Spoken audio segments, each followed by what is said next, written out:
मी advocate Mahesh Arun Chavan. आम्ही कन्हैयालाल पतसंस्थेतर्फे कन्हैयालाल पतसंस्थेचे कर्जदार Kanhaiya mineral वॉटरचे मालक अशोक बन्सीलाल कोटेचा आणि चेतन धीरजलाल गांधी यांच्याविरुद्ध संस्थेला कर्ज रक्कम रुपये 50 लाखाचा धनादेश दिलेला होता कर्ज वसुलीपोटी। तो सदरचा धनादेश त्यांच्या खात्यात पैसे अपूर्ण असल्यामुळे न वाटता परत आल्यामुळे संस्थेने त्यांच्याविरुद्ध भारतीय चलनक्षम दस्तऐवजाचा कायदा कलम 138 प्रमाणे फिर्याद दिलेली होती।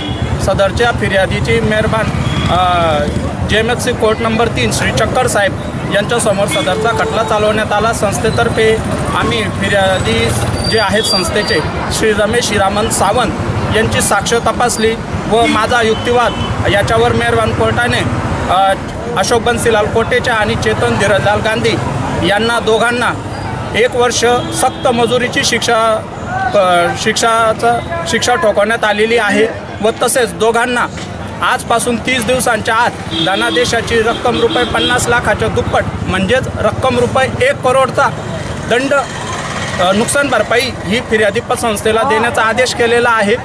आणि या प्रकारे मेहरबान न्यायालयाने फिर्यादी जी आहे ती श्री कन्हैयालाल नागरी पतपिढी यांनी दाखल केलेली 138ची जी केस होती ती मंजूर करून आरोपींना शिक्षा व दंड ठोकवण्यात आलेला आहे। हा संस्थेने सन 2005 मध्ये दाखल केलेला होता।